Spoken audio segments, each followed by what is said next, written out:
นี่คือบริเวณภูด่านหลวงบริเวณทับหลังทับควายบ้านนาตาลตำบลนาตาลได้ทับควายบ้านนาตาลได้มองนี่ผู้ข่าย่างมาแต่ทับควายไปเลยย่างเข้ามาด้านหลังของทับควายมานี่เป็นอ่างหินเนี่ยนี่เป็นอ่างหินนี่ได้โอ้โห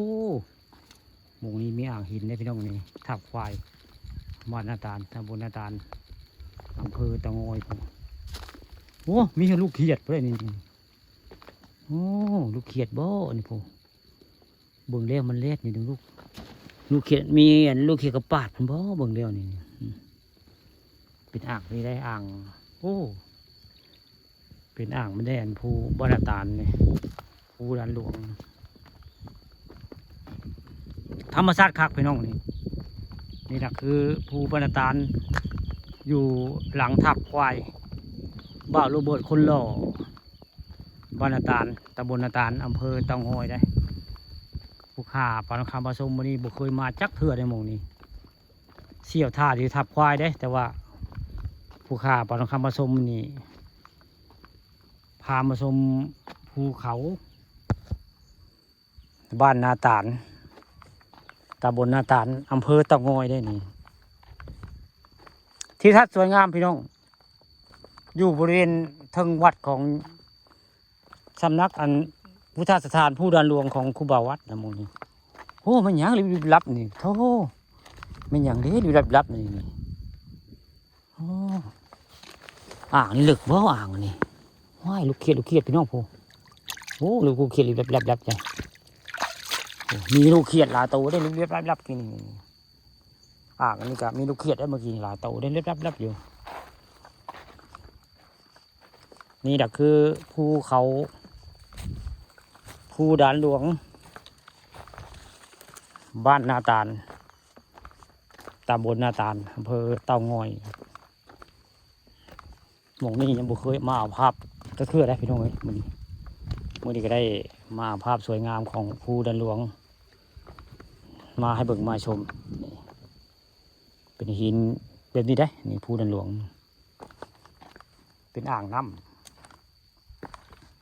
คล้ายๆกับภูเขาไฟหอดนึงนะเบิ่งแล้วนี่หมู่นี้ก็เป็นอ่างได้นี่มีโอ้มีลูกกระปาดได้นี่ลูกขี้กระปาดก็มีได้นี่แม่นได้มักมหาท่อก็คืออยู่พี่น้องนี่คือสิได้ลูกขี้กระปาดได้เบิ่งแล้วนี่หินก็คล้ายๆกับภูเขาไฟว่านึงได้นี่เบิ่งแล้วก็นี่ภูด่านหลวงบ้านนาตาลมุงนี่ก็เป็นโอ้เป็นอ่างเนี่ยมุงนี่พี่น้องเป็นอ่างโอ้กว้างลงใต้ไปได้เนี่ยอ่างนี่หากมีเนี่ยอยู่ได้ตีงอยู่ได้จะไม่ยังตีงผู้สงสัยลูกกบลูกเขียดบ่อยู่บนเรื่องสงสัยนี่บรรยากาศก็เรียบทั้งใดก็มีแต่พลานหินนะนี่วันนี้พามาเที่ยวพามาเบิ่งพลานหินภูด่านหลวงเลยแล้วพี่น้องมื้อนี้ภูด่านหลวงบ้านนาตาล